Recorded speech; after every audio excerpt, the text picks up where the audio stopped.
దేవుని పరిశుద్ధమైన నామమునకు సమస్త ఘనత మహిమ కలుగునుగాక. హల్లెలూయా. బిడ్లారా, ఈరోజు వాక్య ధ్యానాంశముగా కొరింథీయులకు రాసిన 2వ పత్రిక 5వ అధ్యాయము 6వ వచనాన్ని చదువుకుందాం. వెలిచూపు వలన కాక విశ్వాసము వలననే నడుచుకొనుచున్నాము. చాలండి. ఈరోజు ఈ వాక్యమును మనము ధ్యానము చేయబోతున్నాం. ఈరోజు యొక్క స్పెషల్ ఏమిటంటే, దేవుని బిడ్డలారా, ప్రపంచమంతా కూడా మదర్స్ డేని జరుపుకుంటూ ఉన్నది. ఈ మదర్స్ డే సందర్భముగా ఈరోజు 2 తల్లులను మీకు పరిచయం చేయాలని బైబిల్ గ్రంథంలో నుంచి నేను ఆశపడుతూ ఉన్నాను. పౌలు భక్తుడు కొరింథీ సంఘమునకు రాస్తూ అంటాడు, మనము వెలుచూపును బట్టి గాక విశ్వాసమును బట్టి నడుచుకొనుచున్నాము అంటాడు. ప్రపంచంలో ఉన్న సంఘములన్నిటికంటే కొరింథీ సంఘము చాలా శ్రేష్టమైన సంఘము. కొరింథీ సంఘములో అన్ని రకములైన వరముల చేత అభిషేకించబడిన వారు ఉన్నారు. ఆత్మ ఫలము చేత అభిషేకించబడిన వారు కూడా ఉన్నారు. అదే సమయంలో ఈ కొరింథీ సంఘము ప్రపంచములో ఏ సంఘములో లేనటువంటి సమస్యలన్నీ కూడా ఈ కొరింథీ సంఘములోనే ఉన్నాయి. అందులో ఉన్నటువంటి సమస్యలు ఏమిటంటే, 1 కొరింథీ పత్రిక 5వ అధ్యాయంలోకి వచ్చేసరికి సెక్సువల్ ఇమ్మోరాలిటీ ఉంటుంది. లైంగికమైనటువంటి పాపమును గురించి రాయబడుతూ ఉంటుంది. తరువాత మనం చూస్తే గనక విగ్రహాలకు అర్పించింది తినాలా తినకూడదు దాని గురించి రాయబడి ఉన్నది. తరువాత విడాకుల గురించి రాయబడి ఉన్నది.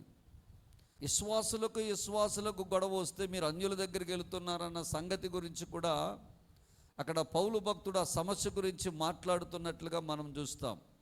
దేవునికి ఇచ్చుటలో దాని గురించి సమస్య గురించి మాట్లాడాడు. ప్రభు యొక్క బల్లను ఎలాగో తీసుకోవాలో గురించి కూడా అందులో మాట్లాడాడు. రెండవ రాకడ ఎప్పుడు వస్తాడో ఎలాగో వస్తాడో ఆ సంఘమునకు తెలియచేయడానికి, సంఘానికి పరిష్కారానికి పౌలు భక్తుడు మాట్లాడాడు. ఇవన్నీ మాట్లాడుతూ అంటాడు కదా. ఆ 1 కొరింథీ పత్రిక 16వ అధ్యాయం 13, 14 వచనాల్లో జాగ్రత్తగా మనం చూస్తే అంటాడు, మెలకువగా ఉండండి, విశ్వాసమును కాపాడుకోనండి అంటాడు. 14వ వచనంలో అంటాడు కదా, మీరు ఏ కార్యము చేసినను ప్రేమతోనే చేయుడు అని చెబుతూ ఉంటాడు. ఇంతకీ పౌలు భక్తుడు తిమోతితో మాట్లాడుతూ తను రాసిన 2వ పత్రిక 4వ అధ్యాయం 7వ వచనంలో అంటాడు కదా, మంచి పోరాటము నేను పోరాడి తిని, నా పరుగు కడముట్టించి తిని, నా విశ్వాసము కాపాడుకొంటిని అని పౌలు భక్తుడు తిమోతితో మాట్లాడుతున్నట్లుగా చెబుతూ ఉన్నాడు.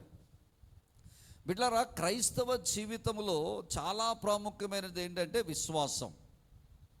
అందుకే పౌలు భక్తుడు ఇక్కడ కొరింథీ సంఘముతో మాట్లాడుతూ అంటాడు, ఆయన మీరు వెలుచూపును బట్టి గాక, వెలుచూపు అంటే బయట చూసే వాటిని బట్టి గాక, అదృశ్యమై ఉన్న వాటిని అనగా విశ్వాసముతో మనము చూడగల వాటిని బట్టియే మనం ఏం చేయాలంట, నడుచుకోవాలని పౌలు భక్తుడు చెబుతున్నట్లుగా మనం చూస్తూ ఉంటాం.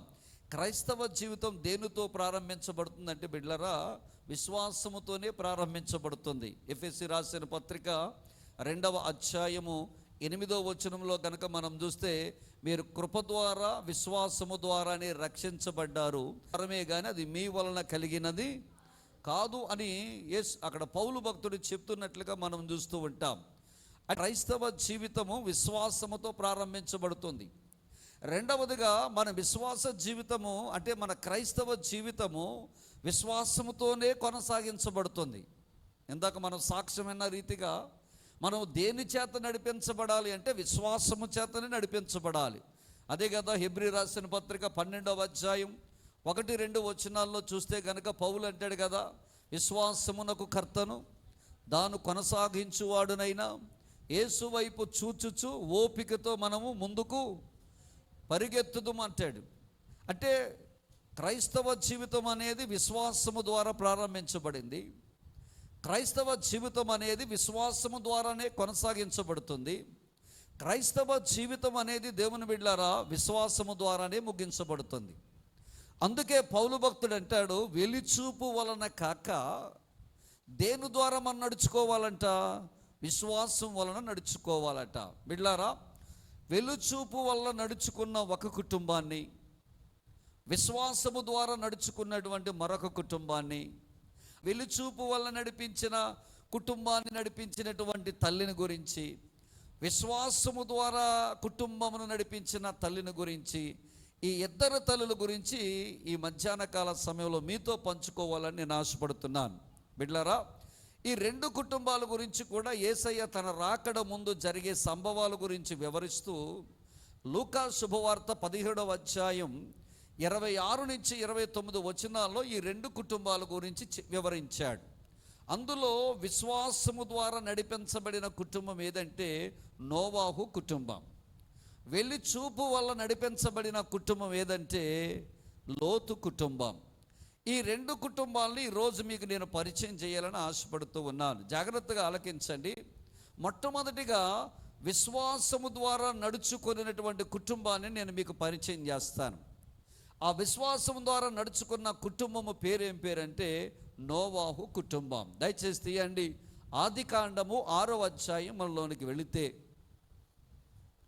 అక్కడ ఒక 6, 7, 8, 9 అధ్యాయాలు ఈ నోవాహు యొక్క కుటుంబమును గురించి, జలప్రళయమును గురించి, అక్కడ ఉన్నటువంటి పరిస్థితుల గురించి మాట్లాడినట్లుగా, రాసినట్లుగా మనము చూస్తూ ఉంటాం. చాలా అద్భుతమైనటువంటి విషయాలు అక్కడ రాశాడు.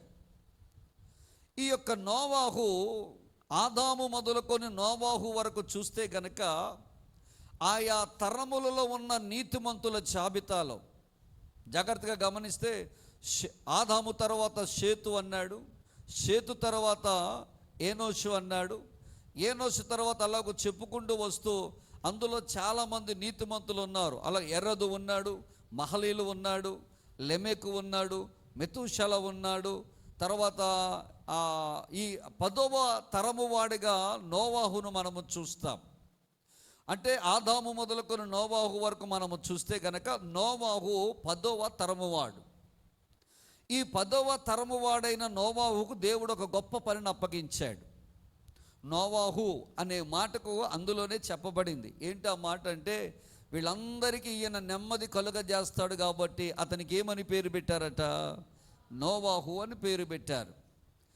బిడ్డలారా గమనించండి, ఈ నోవాహుకు దేవుడు ఒక గొప్ప పని అప్పగించాడు. ఏమిటా పని అని అంటే, హెబ్రీ పత్రిక 11వ అధ్యాయము 7వ వచనం, విశ్వాసమును బట్టి నోవాహు అది వరకు చూడని సంగతులను గూర్చి దేవుని చేత హెచ్చరింపబడి భయభక్తులు గలవాడై తన ఇంటి వారి రక్షణ కొరకు ఒక ఓడను ఏం చేశాడట?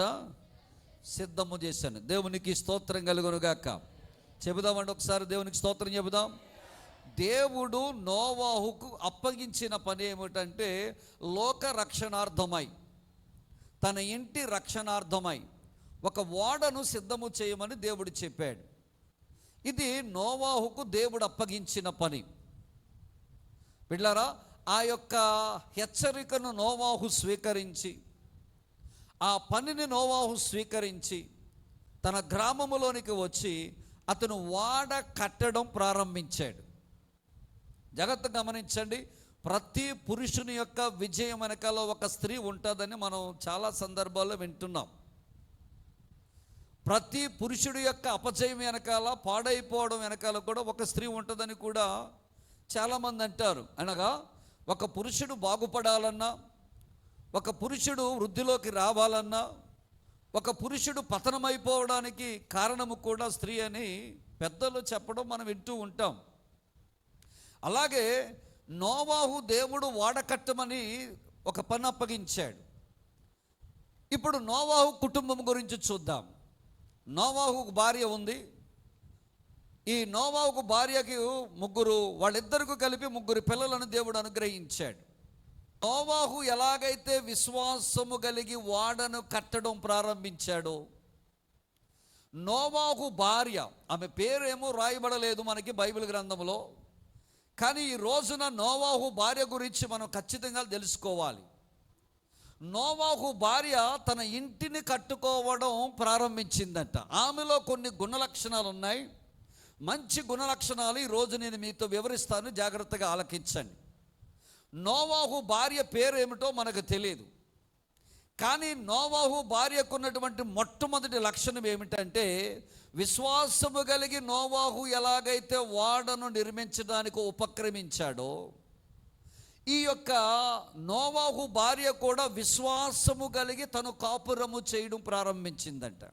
మొట్టమొదటిగా నోవాహు భార్య విశ్వాసము కలిగిన వీరురాలు. దేవునికి స్తోత్రం కలుగునుగాక. హల్లెలూయా. ఎందుకు ఈ మాట చెప్తున్నానంటే, దేవుని బిడ్డలారా, బైబిల్ గ్రంథంలో మనం చాలా సందర్భాల్లో ఇప్పుడు మనం సాక్ష్యాలు విన్నాం. గర్భఫలము గురించి సాక్ష్యం విన్నాం. గర్భఫలము యెహోవా ఇచ్చు బహుమానము, కుమారులు ఆయన అనుగ్రహించు శ్వాసమని మనకు తెలుసు. మనం చాలా సందర్భాల్లో గర్భఫలము ఆలస్యమైందని ఎవరి గురించి మనం ఎక్కువగా మాట్లాడతామంటే, శారా గురించి మాట్లాడతాం. శారా గురించి మాట్లాడినప్పుడు వివాహమై 25 సంవత్సరాల తరువాత శారా యొక్క గర్భాన్ని తెరిచాడండి. ఆమె చాలా విశ్వాసం అండి అని చెబుతూ ఉంటాం. కానీ బిడ్లారా, ఒక్కసారి మీరు గమనిస్తే గనక దయచేసి తీయండి, ఆది కాండము 5వ అధ్యాయము 32వ వచనం చదవండి. నోవాహు 500 ఏండ్లు గలవాడై షేమును, హామును, యాపేతును కనెను. జాగ్రత్తగా ఆలకించండి. ఎన్ని సంవత్సరాలకు కన్నాడంటే వీళ్ళని? 500 సంవత్సరాలకి కన్నాడట. అంటే నోవాహు వయసు ఎంత అప్పటికి? 500 సంవత్సరాలు. మరి 500 సంవత్సరాలు నోవాహు వయసు అయితే, నోవాహు భార్య వయసు ఎంత ఉంటుంది? ఇంచుమించుగా ఒక 50 సంవత్సరాలు తీసేయండి, లేకపోతే 25 సంవత్సరాలు తీసేయండి. నోవాహు కంటే నోవాహు భార్య 25 సంవత్సరాల చిన్నదనుకుందాం, శారమ్మలాగా. లేకపోతే ఒక 50 సంవత్సరాల చిన్నదనుకుందాం. అంటే నోవాహు భార్యకేమో 450 సంవత్సరాలు అనుకుందాం, నోవాహుకేమో 500 సంవత్సరాలు అనుకుందాం. అంటే 450 సంవత్సరాలు వేచి ఉందంటే ఈ తల్లి పిల్లలు అనడానికి.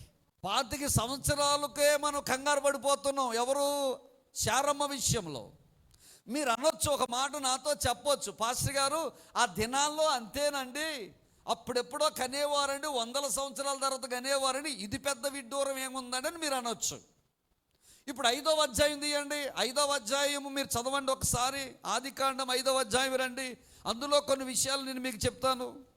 100 సంవత్సరాలకి ఒకడిని కన్నాడు, 95 సంవత్సరాలకు ఒకడిని కన్నాడు, తర్వాత 75 సంవత్సరాలకు ఒకడిని కన్నాడు, 96 సంవత్సరాలకు ఒకడిని కన్నాడు, 187 సంవత్సరాలకు ఒకటి కన్నాడు. వీళ్ళందరూ 200 సంవత్సరాల లోపులోనే పిల్లల కన్నారు. ఒకడేమో 900 బతికాడు, ఒకడు 700 బతికాడు. పిల్లల కన్న తర్వాత కూడా బతికారు. కానీ నోవాహు విషయంలోనే 500 సంవత్సరాల తర్వాత పిల్లలు కన్నాడంట నోవాహు. 450 సంవత్సరాలకి గర్భం ధరించిందంట నోవాహు భార్య. ఎంత విశ్వాసం ఉండాలండి. స్తోత్రం కలుగును గాక. చెప్పండి గట్టిగా, దేవునికి స్తోత్రం చెప్పండి ఒకసారి. హల్లెలూయా, హల్లెలూయా. ఇన్ని సంవత్సరాలు ఆమె ఓపిక పట్టి ప్రార్థన చేసుకుంటూ దేవుడిచ్చిన వాగ్దానం మీద నమ్మకం ఉంచుతూ చాలా సందర్భాల్లో కృషించిపోయిందేమో, చాలా సందర్భాల్లో అనేక మంది ఆటుపోట్లతో ఆడిన మాటలు ఆడకుండా తోలనాడారేమో, అవమానపరిచారేమో, గొడ్రాలు అన్నారేమో. ఇన్ని సంవత్సరాలు, 1 సంవత్సరం కాకపోతే 100 సంవత్సరాలు దాటింది, 200 సంవత్సరాలు దాటింది, 300 సంవత్సరాలు దాటింది, 400 సంవత్సరాలు దాటిన అనేక మంది కళ్ళ ముందు పిల్లలు పుడుతున్నారేమో, పిల్లలు పుడుతున్న ఈమె వారిని చూస్తుందేమో. ఆమె కళ్ళ ముందు పుట్టిన బిడ్డలే వాళ్ళు తల్లులైపోతున్నారేమో, ఈమె ఇంకా తల్లి కావటం లేదేమో. చాలా వేదన పడి ఉంటుంది. కానీ ఈమెలో ఉన్న గొప్ప సంగతి ఏమిటంటే దేవుని యందు విశ్వాసం వచ్చిందట. స్తోత్రం కలుగునుగాక. హల్లెలూయా. ఈ తరము లాంటి తల్లి అయితే, ఈ తరము లాంటి ఇల్లాలు అయితే, ఈ తరము లాంటి స్త్రీ అయితే పిల్లలు పుట్టకపోతే భర్త పనికి రాడని చెప్పి వదిలేసి బయటికి వెళ్ళిపోనేమో. కానీ విశ్వాసముతో 500 సంవత్సరాలు వేచి ఉందంటే తల్లి. అదే అన్నాను బిడ్డలారా, ఈ తల్లి ఎంత గొప్పదంటే భర్త విశ్వాసముతో వాడగడుతుంటే ఈ తల్లి విశ్వాసముతో కుటుంబాన్ని కట్టుకుంటుందట. స్తోత్రం కలుగునుగాక. చేతుల పైకి దేవునికి స్తోత్రం చెబుదాం. హల్లెలూయా. ఈమెలో ఉన్న గొప్ప లక్షణం ఏంటంటే ఏం చేసిందట? విశ్వాసము ద్వారా పిల్లల్ని కన్నది. రెండవది, భక్తిలో తమ పిల్లల్ని పెంచుకుందటండి ఈ తల్లి. దేవునికి స్తోత్రం కలుగునుగాక. చెప్పండి, ఏం పెంచుకుందట? వారి పిల్లల్ని దేంట్లో పెంచుకుందట? భక్తిలో పెంచుకుందటండి. చాలామంది చెప్తారు కదా, తల్లి ఒడే అబ్బాయి అయినా అమ్మాయి అయినా మొదటి బడి, అంతే కదా అంటారు. పిల్లోడు ఎక్కడ నేర్చుకుంటాడు? తల్లి దగ్గరే నేర్చుకుంటాడు. అందుకే సమూయేలు గురించి మనం మాట్లాడాం కదా. సమూయేలును తీసుకొచ్చి దేవాలయంలో తల్లి వదిలిపెట్టినప్పుడు ఆ పాలు విడిచినటువంటి బిడ్డ తల్లి వదిలిపెట్టి దేవాలయంలో ఏలీ చేతికి అప్పగించి ఆమె వెళ్ళిపోతూ ఉన్నప్పుడు దేవుని బిడ్డలారా, ఆ యొక్క సమూయేలట తల్లి వైపు చూడలేదట, వెనకకు తిరిగి వేడలేదట, తల్లి వెనకాల పరిగెట్టలేదంట. వాడక్కడనే యెహోవాకు మొర్రెను అని దేవుని వాక్యం సెలవిస్తుంది. ఎక్కడ నేర్చుకున్నాడు ప్రార్థన అని అంటే, తల్లి ప్రార్థన చేస్తుంది. ఆ తల్లి చేస్తున్న ప్రార్థన చూసిన కుమారుడు కూడా ప్రార్థన చేయడం ప్రారంభించాడట. తల్లి దేవుని వాక్యము చదువుతుంది. ఆ చదువుతున్న వాక్యమును చూసి నేర్చుకున్నాడట సమూయేలు. అలాగే ఈ యొక్క నోవాహు భార్య కూడా తమ పిల్లల్ని దైవభక్తిలో పెంచుకుందట. దేవుని బిడ్డలారా, చూడండి, ఆదికాండము 6వ అధ్యాయము 11, 12 వచనాలు చదవండి, మనకు అర్థమవుతుంది. భూలోకము దేవుని సన్నిధిని ఏమైపోయిందటండి? చెడిపోయింది. భూలోకము బలాత్కారముతో నిండి ఉంది. దేవుడు భూలోకమును చూచినప్పుడు అది చెడిపోయి ఉండను. వినండి బిడ్డలారా, ఈ వాక్యము చదవడం వల్ల మనకు అర్థమవ్వాల్సిన విషయం ఏంటంటే, నోవాహు ఉన్నటువంటి పరిసర ప్రాంతాలన్నీ కూడా చెడిపోయాయి. ఆ యొక్క కాలంలో స్త్రీలు పురుషులందరూ కూడా చెడిపోయారు. బలాత్కారము చేయబడుతుందట. వారు దేవుని మాటలు చెబితే దేవుని మాటలు కూడా వినకుండా వారు చెరిపేసుకున్నారట. అక్రమము, అన్యాయము, వ్యభిచారము, పాపము, దుర్మార్గము, బలాత్కారము ఇవన్నీ జరుగుతున్నటువంటి సందర్భంలో నోవాహు కుమారులు కూడా అదే సమాజంలో ఉన్నారు. యేసు ప్రభువు వారు లూకా శుభవార్త 17వ అధ్యాయంలో చెప్పిన రీతిగా మనము చూస్తే గనక వాళ్ళు పెళ్లికి ఇచ్చుకుంటున్నారు, పెళ్లి చేసుకుంటున్నారు, త్రాగుతున్నారు, తందనలాడుతున్నారు, విచ్చలవిడిగా తిరుగుతున్నారు. అలాంటి సమయంలో నోవాహు పిల్లల్ని తన తల్లి కట్టుకుందట. దేవునికి స్తోత్రం కలుగునుగాక. హల్లెలూయా. నోవాహు వాడ కట్టే పనిలో బిజీగా ఉంటే తన పిల్లల్ని కట్టుకునే పనిలో తల్లి బిజీగా ఉందట. వారి బిడ్డల్ని వాక్యములో పెంచింది. వారి బిడ్డల్ని తన పితరులైనటువంటి లెమెకు గురించి, ఆనోకు గురించి, షేతు గురించి, హేబేలు గురించి, ఆదాము గురించి, వారు పితరులైనటువంటి ఆ గొప్ప గొప్ప దైవజనుల గురించి కథలుగా వారి పిల్లలకు నేర్పించిందేమో ఈ తల్లి. లోకమంతా పాడైపోయింది బిడ్డలారా. యేసుప్రభువు వారు అదే చెప్పారు. నోవాహు కాలములో ఎలాగ ఉండిందో ఇదిగో నేను రాబోయే సమయానికి కూడా అలాగే ఉండబోతుంది. కాబట్టి మీ కుటుంబాలు చాలా జాగ్రత్తగా చూసుకోమని ప్రభువారు హెచ్చరించినట్లుగా ఉంది లూకా శుభవార్త 17వ అధ్యాయంలో. ఈ తల్లి ఆ బిడ్డలను ప్రార్థనలో పెంచింది. ఈ తల్లి ఆ బిడ్డల్ని దేవుని యందు భయభక్తుల్లో పెంచింది. ఈ తల్లి ఆ బిడ్డల్ని వాక్యములో పెంచింది. ఇంకొక మాటలో చెప్పాలంటే, బయటికి వెళ్ళిన పిల్లలు చెడిపోకుండా మంచిగా యథార్థంగా మళ్ళీ దేవుని తమ ఇంటికి వచ్చేవారు. పిల్లల్ని చక్కగా పెంచింది బిడ్డలారా. ఆ ముగ్గురు కొడుకులు కూడా ఎక్కడా కూడా తాగారని కానీ, ఆ ముగ్గురు కొడుకులు కూడా ఎక్కడైనా వ్యభిచారం చేశారని కానీ, ఆ ముగ్గురు కొడుకులు బలాత్కారం చేశారని కానీ, దొంగతనం చేశారని కానీ, మోసం చేశారని కానీ, ఫలానా వాడిని కొట్టారని కానీ, ఫలానా వాడిని రక్తము చిందించారని కానీ, ఫలానా వాళ్ళతో అల్లరితో కూడిన ఆటపాటలు చేశారని కానీ, ఫలానా వారితో వీళ్ళు తాగి తందనాలాడి తైతక్కలాడారు కానీ బైబిల్లో మనము చూడము బిడ్డలారా. ఎందుకో చెప్పమంటారా? చక్కనైన విశ్వాసము గల తల్లిగా ఆ బిడ్డలను, ఆ ముగ్గురు బిడ్డలను చక్కగా పెంచింది నోవాహు భార్య. మనలో చాలామంది చెప్పే మాట ఏంటో చెప్పమంటారా? అయ్యా కాలనీ బాగోలేదండి, పరిస్థితులు బాగోలేదండి, ఇంట్లో వాళ్ళు బాగోలేదండి, చుట్టుపక్కల వారు బాగోలేదండి, వాళ్ళు బాగోలేదండి, వీళ్ళు బాగోలేదండి, వాళ్ళు చూసి మా అబ్బాయిలు చెడిపోతున్నారండి, వాళ్ళని చూసి మా అమ్మాయి చెడిపోతుందండి అని చాలా సందర్భాల్లో నీవు చేత కాక, నీ వల్ల కాక, ప్రార్థన చేయడం నీ వల్ల కాక, భక్తి నేర్పించడం నీ వల్ల కాక, ప్రేమించడం నీ వల్ల కాక, దేవుని యందు భయభక్తులు నేర్పించడం మన వల్ల కాక మనం ఏం చేస్తామంటే ఎదుటి వారి మీదకి నెపాలు మోస్తాం. అలాంటి నెపము పట్టుకుని నోవాహు భార్య దగ్గరికి వెళ్తా అంటది, షటప్ యువర్ మౌత్ అంటది ఆవిడ. నువ్వు నాకు చెప్పుకో, నా బిడ్డల్ని నేను ఎలాగూ పెంచాలో నాకు తెలుసు అంటది నోవాహు భార్య. దేవుని మందిరము సత్యము, స్తోత్రం కలుగును గాక. దేవుని వాక్యము సత్యము, ఇందులో మన బిడ్డల్ని ఏం చేయాలి? పెంచాలి. ఇంతకుముందు బయట ఆడుకుంటే తిట్టేవాళ్ళం, చిన్నప్పుడు కొట్టేవాళ్ళం. ఇప్పుడు ఎవ్వడో కూడా బయట ఆడతలేదు తెలుసా? అందరు ఎక్కడ ఆడుతున్నారు? సెల్ ఫోన్లోనే ఆడుతున్నాడు. ఈడు పక్కనే ఉంటాడు, ఈడు ఈ మొబైల్ ఎట్టుకుని ఆడుతున్నాడు, ఈ పక్కనే ఉంటారు వీళ్ళిద్దరు. మరి ఎంతో దూరంలో ఉండరు. ఈ పక్కన ఈడు ఉంటాడు, ఈ పక్కన ఈడు ఉంటాడు, ఈడు ఆడుకుంటూ ఉంటారు. దేనికి చూసి ఆడుతుంటారు? కనీసం పక్క వాళ్ళు ఇద్దరు కూడా మాట్లాడుకోరు, సీరియస్గా ఆడేస్తూ ఉంటారు. ఆడితే కదా ఏ క్రికెట్టో, ఏ షటిల్ బ్యాటో, ఏ ఖోఖోనో, ఏ కబడ్డీనో, ఏ వాలీబాల్నో, ఈ శారీరకానికి కథ చెమట పట్టే ఆటలు ఆడితే కదా. కానీ సాతానికి ఎంత ట్రాప్ వేసాడో చూడండి. శరీరానికి మట్టి అంటకుండా, మన శరీరానికి చెమట అంటకుండా 2 చేతులతోనే ఆడడం ప్రారంభించాడు. రేపు పొద్దున్న వీళ్ళు ఏమైపోతారంటే ఈ చేతులు పట్టుకుని పిచ్చోళ్ళు అయిపోతున్నారు. నా ఆశ చెప్పమంటావా? నీ కుటుంబంలోకి అందరికంటే ఎక్కువగా నువ్వు విశ్వాసము గల తల్లిగా దేవుడు నిన్ను దీవించాలా. ఆఖరికి ఎవరు మిగిలారమ్మా? వీళ్ళ ముగ్గురే మిగిలారు. చెప్తాను, అది కూడా చెప్తాను, జాతకాలకి ఇచ్చా.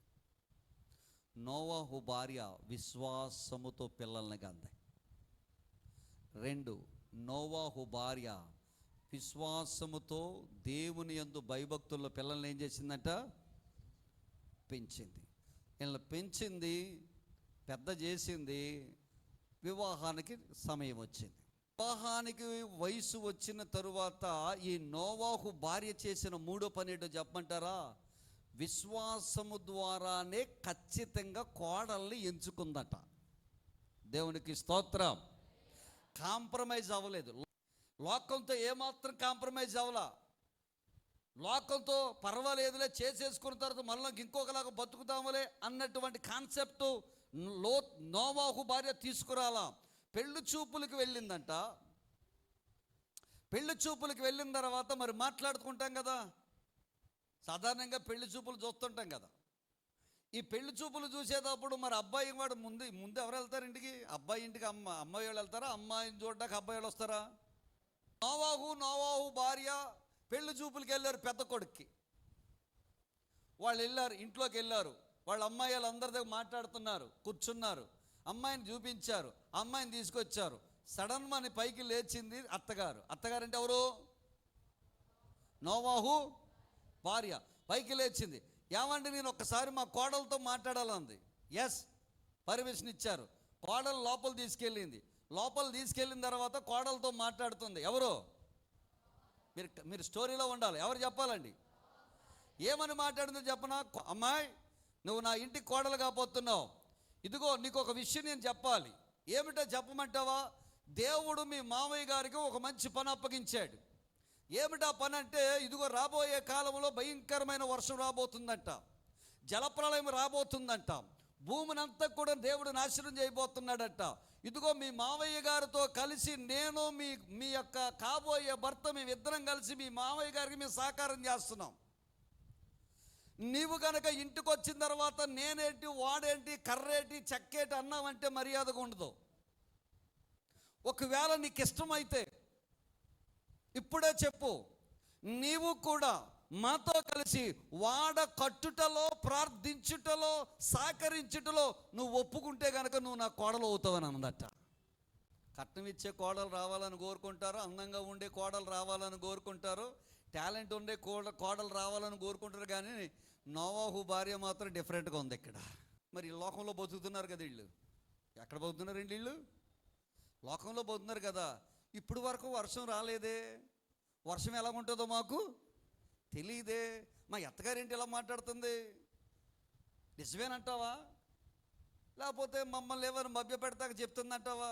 ఒక పక్క మా మాంగారు అందరూ వాడ కడుతున్నారని చెప్పి అంటున్నారే, వాడ కడుతున్నారు అంటున్నాడే, నిజంగా మా మాంగారు వాడ మొదలెట్టి నిజంగా వర్షం వద్దంటావా? అత్తగారు మీరు ఏది చెప్తే అదే చేస్తాను అని చెప్పి అత్తగారు మాటకు లోబడిందట కోడల. హల్లెలూయా. కానీ లోకం ఏవాడు అత్త లేని కోడలు ఉత్తమురాలు, కోడలు లేని అత్త గుణవంతురాలు. కానీ ఇక్కడ అత్త కోడలు డైలాగులు చూడండి. దేవునికి స్తోత్రం కలుగును గాక. చెప్పండి, స్తోత్రం చెప్పండి. హల్లెలూయా.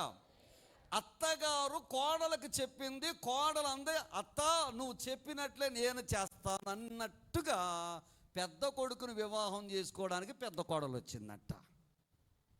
రెండో కోడలు సేమ్ సిచ్యువేషన్. మూడో కోడల దగ్గరికి వెళ్ళింది. మూడో కోడలు కూడా ఏం చెప్పింది? సేమ్ స్టోరీ చెప్పింది. మూడో కోడలు కూడా ఏమైంది? ఓకే చెప్పింది. బయటికి వెళ్ళా మళ్ళీ మారిపోలేదు వాళ్ళు. ఏమంటే అసలు మారలా.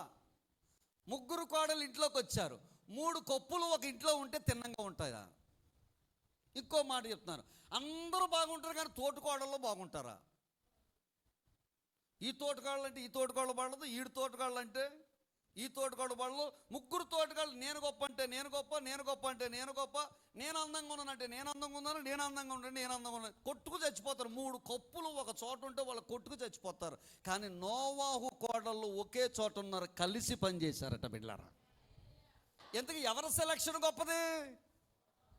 మరి గట్టిగా చెప్పండి. నోవాహు భార్య కోడళ్ళ కోసం ఎన్ని రోజులు ప్రార్థన చేసిందో తల్లి. నోవాహు భార్య కోడల కోసం ఎన్ని రోజులు ఉపవాసం ఉందో మనకు తెలియదు. ప్రభువా, నా భర్త ఒక పని మొదలెట్టాడయ్యా, నా భర్త నేను కలిసి నీ పని చేస్తున్నామయ్యా, మా పనికి ఆటంకము లేకుండా, నా కొడుకుల్ని ఇబ్బంది పెట్టకుండా, మా పనికి ఇబ్బంది పెట్టకుండా మాతో కలిసిపోయి నీ పని చేసే కోడల్ని మాకు దయచేయు ప్రభుని ఎన్ని రోజులు, ఎన్ని రాత్రులు, ఎన్ని పగళ్ళు ఉపవాసం ఉండి ప్రార్థన చేసిందో ఆ తల్లి. ఆ తల్లి సెలక్షన్ గొప్పది. ఒకటి, విశ్వాసము ద్వారా ఏం కంది? పిల్లలు కంది. రెండవది, విశ్వాసము ద్వారా పిల్లల్ని ఏం చేసింది? పెంచుకుంది. మూడవది, విశ్వాసం ద్వారా కోడళ్ళు ఏం చేసింది? సెలెక్ట్ చేసింది. దేవునికి స్తోత్రం కలుగును గాక. నాలుగవదిగా విశ్వాసము ద్వారా తమ కోడల్ని బలపరిచిందంట. ఎలాగో బలపరిచిందో చెప్తాను, జాతకాలకి ఇచ్చండి. వివాహం చేసుకున్నారు. వివాహం చేసుకున్న తర్వాత వీళ్ళకి ఏమీ లేదంటే గర్భఫలము లేదు. సంవత్సరాలు గడుస్తున్నాయి. 100 సంవత్సరం గడుస్తుంది, ఇంకా సంవత్సరాలు గడుస్తూ ఉన్నాయి. అత్తగారండి మరి ఏంటండి మా గర్భఫలం లేదు, ఏంటి మా బాధ ఏంటని చెప్పి వాళ్ళ నిరాశ నిస్పృహ పడుతున్నప్పుడు అత్తగారు ముగ్గురు కోడలు పిలిచిందంట. అమ్మా మీరేం బాధపడకండి, మీరేం బాధపడకండి, మనము సర్వలోకనాథుడకు దేవుని పని మనం చేస్తున్నాం, మీరు మేము కలిసి ఈ వాడను కడుతూ ఉన్నాం, కంగారేం పడకండి. నాకు పెళ్ళి అయిపోయిన మొదటి సంవత్సరంలోనూ, పెళ్ళి అయిపోయిన 10 సంవత్సరాల్లోనూ, పెళ్ళి అయిపోయిన 50 సంవత్సరాల్లోనూ, పెళ్ళి అయిపోయిన 100 సంవత్సరాలు నాకు పిల్లలు పుట్టలేదమ్మా. నాకు పెళ్ళై 500 సంవత్సరాలు అయిన తర్వాత ఎవరు పుట్టారు? పిల్లలు పుట్టారమ్మా. మీరేమీ కంగారు పడకండి. వాడ పూర్తయిపోయిన తరువాత, దేవుని పని పూర్తయిపోయిన తరువాత ఖచ్చితంగా దేవుడు మీ గర్భాన్ని తెరుస్తాడమ్మా అని చెప్పి బలపరిచిందంటండి. 2 చేతులు పైకెత్తి స్తోత్రం చెప్పండి ఒకసారి.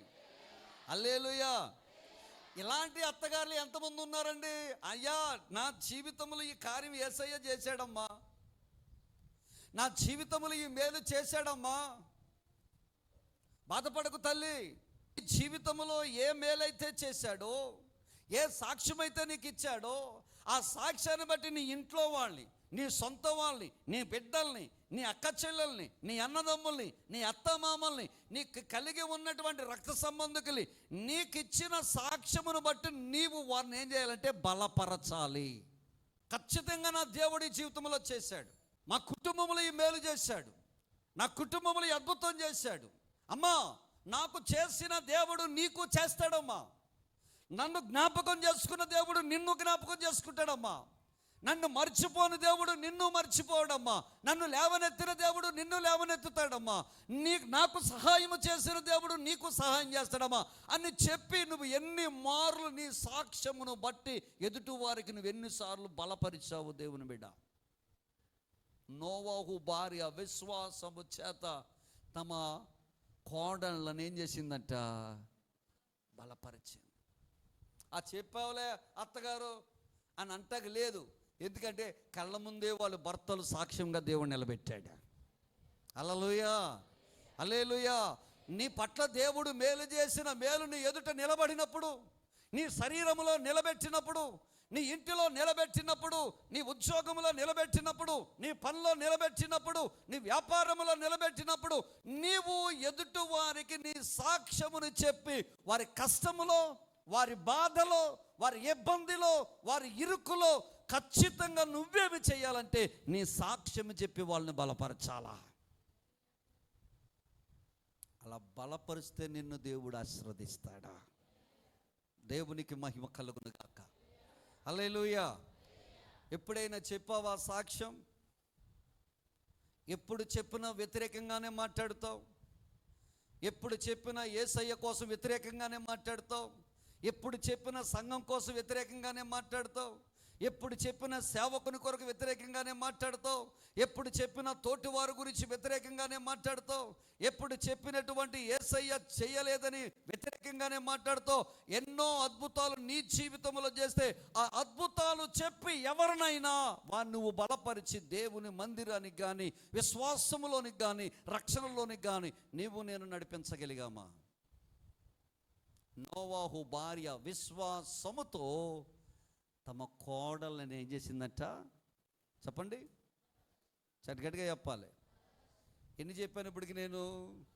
4. చెప్పండి. మొదటి ఏంటి చెప్పండి. నెంబర్ 1, నోవాహు మంచి భార్య కదండి. దేవునికి స్తోత్రం చెప్పండి. నోవాహు భార్య విశ్వాసంతో ఏం చేసిందట? పిల్లల్ని కంది. విశ్వాసము ద్వారా తన బిడ్డలను దేవుని యందు భయభక్తుల్లో పెంచింది. 3, విశ్వాసము ద్వారా కోడల్ని సెలెక్ట్ చేసుకుంది. దేవునికి స్తోత్రం. 4వదిగా విశ్వాసము ద్వారా తమ కోడళ్లను బలపరిచింది. 5వదిగా దేవుని బిడ్డలారా భర్తతో కలిసి దేవుని పని చేసిందట. హల్లెలూయా. చెప్పండి, ఏం చేసిందంట? భర్తతో కలిసి దేవుని పని. బాధాకరమైన విషయం ఏంటంటే భర్తలు చేస్తే భార్యలు చేయరు, భార్యలు చేస్తే భర్తలు చేయరు. ఇంకొక మాట చెప్పమంటారా? పరిచర్య అనేది ఒక వరం. ఆ వరమును ఎవరైతే పొందుకుంటారో వారినంట దేవుడు అత్యధికముగా ఆశీర్వదిస్తాడట. స్తోత్రం కలుగునుగాక. పరిచర్య అందరూ చేయలేరండి. పరిచర్య అందరూ చేయలేరండి. అందరికీ చేత కాదండి. అందరికీ మనస్సు ఉండదండి. కానీ దేవుడట ప్రత్యేకంగా పరిచర్య చెయ్యాలని వారికి హృదయములో ఒక మంచి ఆలోచన, మంచి వరాన్ని వారికి అనుగ్రహిస్తాడట. వాళ్ళు మనం చెప్పినా చెప్పకపోయినా, మెచ్చుకున్నా మెచ్చుకోకపోయినా, మనుషులు చూచినా చూడకపోయినా, నా ప్రభు కొరకు నేను చేస్తున్నానని చెప్పి కష్టమైన, నష్టమైన, బాధైన, ఇబ్బందైన, ఎండైనా, వానైనా, చెమటైనా, చిరాకైనా ప్రభు కొరకు నిలబడి వారు చేస్తారు బిడ్డలారా. వారి కుటుంబాన్ని దేవుడట రాబోయే దినాల్లో చాలా ఆశీర్వాదకరంగా ఆశీర్వదిస్తాడట. అందుకే పరిచర్య ధర్మము చేయుట మరిచిపోవద్దంటాడు పౌలు. ఏ ధర్మం మర్చిపోవద్దంటాడైనా? పరిచర్య చేయు ధర్మము మర్చిపోవద్దంటాడు. ఇప్పుడు నోవాహు యొక్క భార్య విశ్వాసముతో భర్తతో కలిసి పనిచేస్తుందటండి. ఇప్పుడు నోవాహు ఏం కడుతున్నాడు? ఓడ కడుతున్నాడు.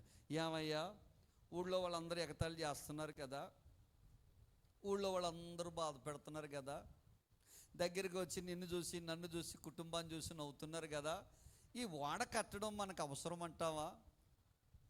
ఈ ఓడలో మనం ముందుకెళ్ళడం అవసరం అంటావా?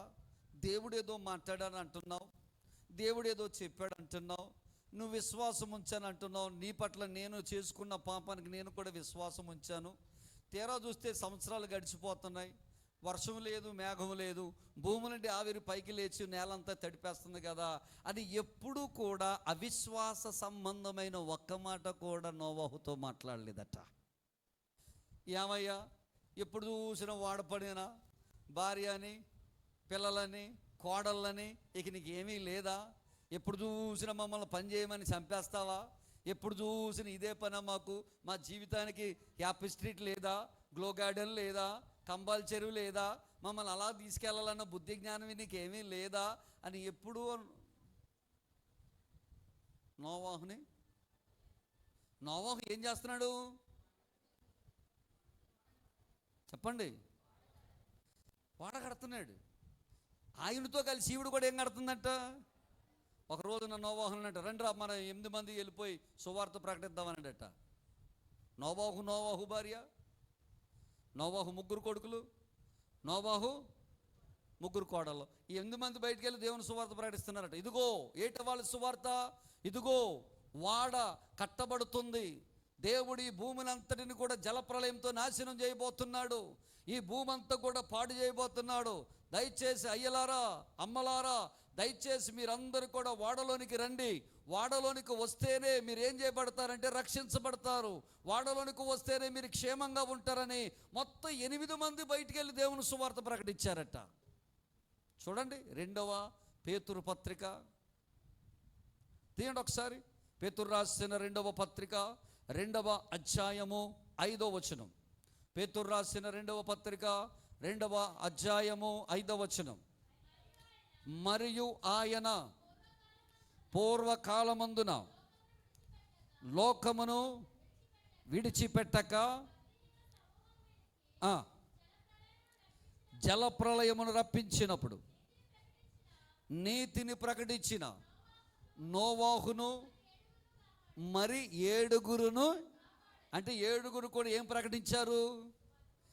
దేవుని నీతిని ప్రకటించారు. ఏటి దేవుని నీతి అని అంటే, వాడ సిద్ధమయ్యింది, వాడలోనికి ప్రవేశించండి, వాడలోనికి రండి, వాడలోనికి మీరు వస్తే గనక క్షేమంగా ఉంటారు. దేవుడు జలప్రలయముతో నాశనం చేయబోతున్నాడు. ప్రజలారా, మీరు కానుకొని పాపము విడిచి వాడలోనికి రమ్మని చెప్పి నోవాహు భార్య, నోవాహు 3 కొడుకులు, 3 కోడళ్ళు, 8 మంది కూడా దేవుని సువార్తను ప్రకటించారట.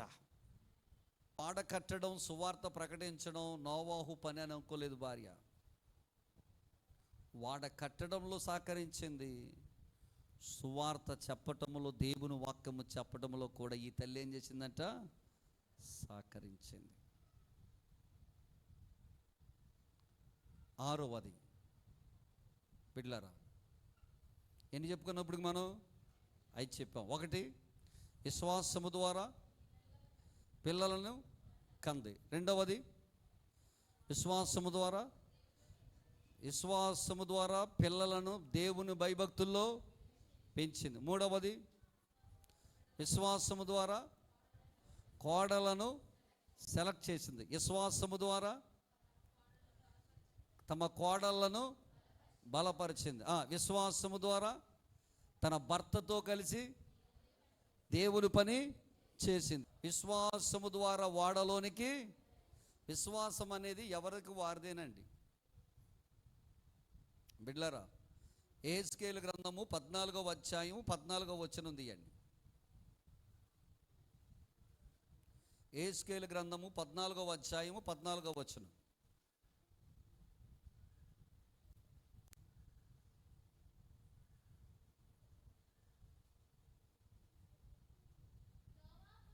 నోవాహును, దానియేలును, యోబును, ఈ 3 అట్టి దేశములలో ఉండినను వారు తమ నీతి చేత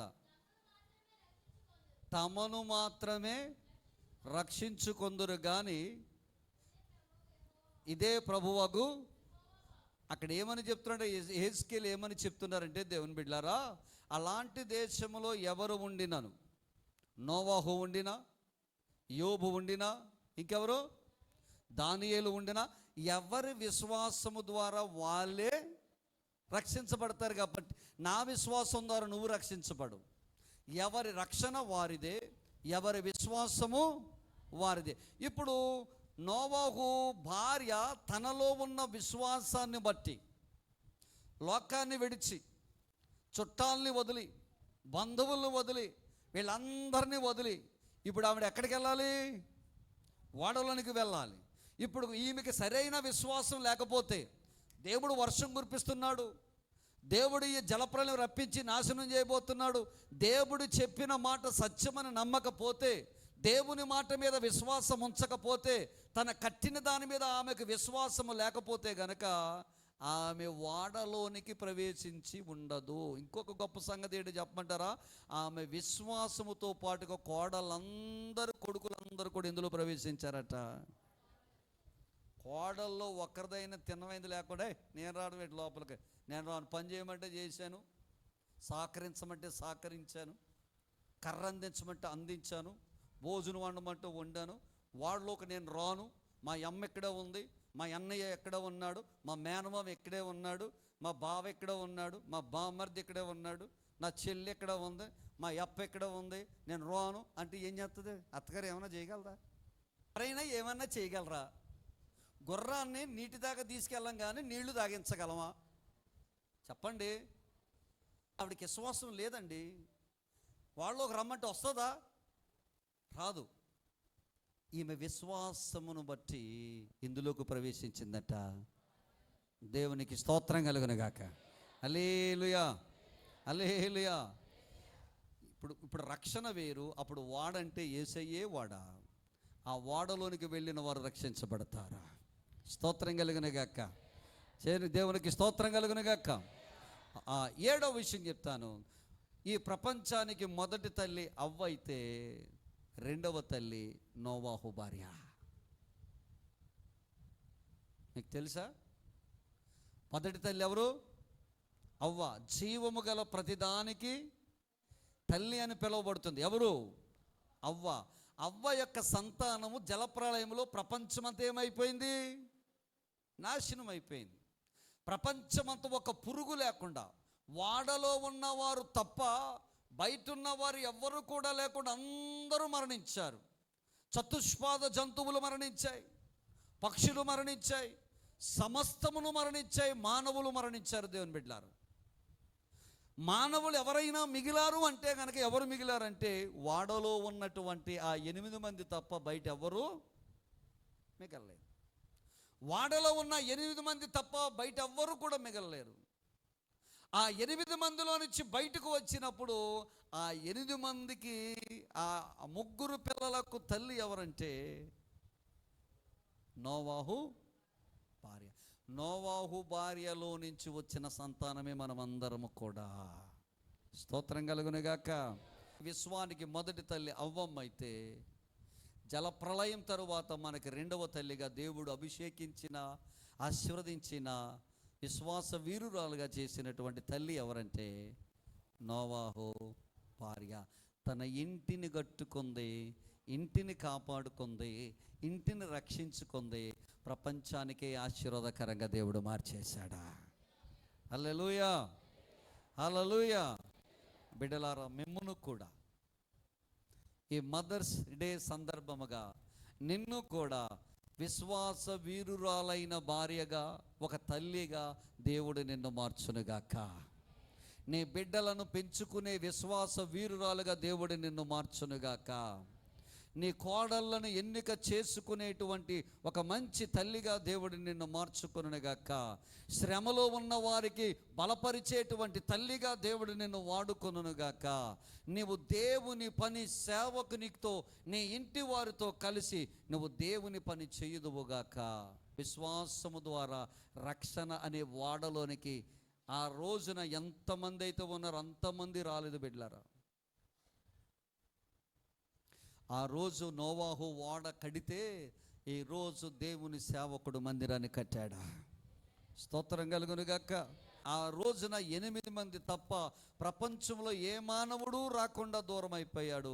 కానీ రక్షణ మనకి ఇప్పుడు అవైలబిలిటీలో ఉంది, రక్షణ ఇప్పుడు మనకు అందుబాటులో ఉంది, రక్షణ మనకు చాలా, ఈ మందిరం మనకు అందుబాటులో ఉంది. నువ్వెంతమందినైతే నీ రక్త సంబంధుల్ని, నీ అత్తల్ని, నీ మేనత్తల్ని, నీ మామని, నీ తమ్ముని, నీ యొక్క బావని, ఎంతమందినైతే నువ్వు వాడలోకి చేరుస్తావో వారందరినీ రక్షించుకుంటావు బిడ్డలారా. ఇంకొక మాట చెప్తున్నాను, దేవుడు అన్నాడు, ఇక నేను జలప్రలయములతో భూమిని నాశనము చేయను, అగ్ని గంధకాలు కురిపించి నాశనం చేస్తానంటాడు. మరి అగ్ని గంధకాలు కురిపించి నాశనం చేయాలనుకున్నప్పుడు ఎవరు బ్రతుకుతారో చెప్పమంటారా? అలనాడు నోవాహు వాడలోకి వెళ్ళిన వారు ఎలాగైతే తప్పించబడ్డారో, రక్షించబడి దేవుని మందిరములో చేర్చబడ్డ ప్రతి బిడ్డరా తప్పించబడుతుంది బిడ్డారా. స్తోత్రం కలుగునుగాక. ప్రతి బిడ్డ ఏం చేయబడుతుంది?